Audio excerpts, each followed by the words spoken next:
when Mhm. God rested on the Sabbath in Mhm. Genesis chapter 2, verses 1 to 3, how can we be sure that was a command for all creatures to rest? Because the wording is almost precisely reproduced in the fourth commandment.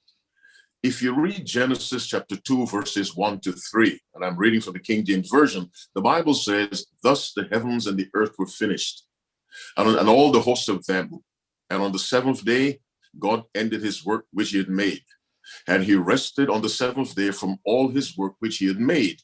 And God blessed the seventh day and sanctified it, because that in it he had rested from all his work which God created and made." Now you keep that in mind and you listen to the fourth commandment, Exodus 28 through 11.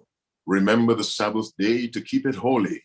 6 days shalt thou labor and do all thy work, but the seventh day is the Sabbath of the Lord thy God. In it thou shalt not do any work, thou, nor thy son, nor thy daughter, thy manservant, nor thy maidservant, nor thy cattle, nor thy stranger that is within thy gates." Now listen to verse 11.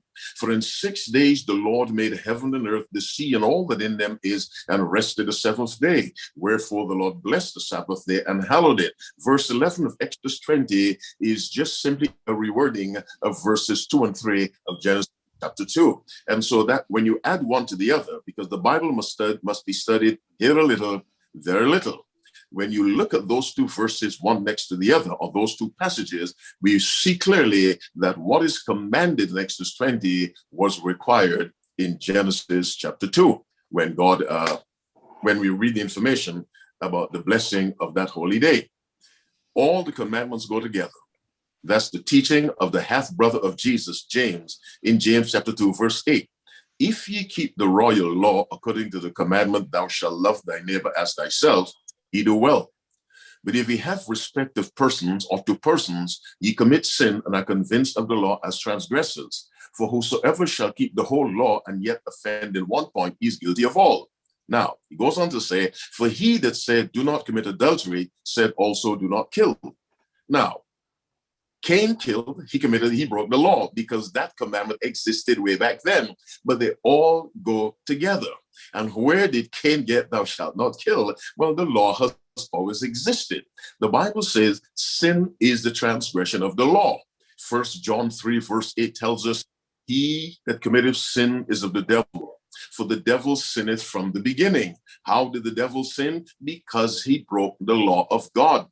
If you read Romans 3:20, Romans 4:15, Romans 5:12 and 13, they tell us clearly, without law there is no sin. So the fact that Adam sinned meant there was a law, and the law as given on Sinai are these 10 laws that express the principles of love for God and love for our fellow man. So the Sabbath commandment existed when Adam and Eve were made, and was required of them. By the way, when God gave it to Adam and Eve, he gave it to the entire population of the world. There were just two, but they were the entire population of the world. And of course, they passed it on to the offspring, and the offspring to their offspring. God's law has always been required. If you read Psalm 103, verse 20, the Bible says, "Bless the Lord, ye his angels, that excel in strength, that do his commandments, hearkening unto the voice of his word." The commandments of God are observed even by the angels, which means observance of God's law predated the creation of this earth.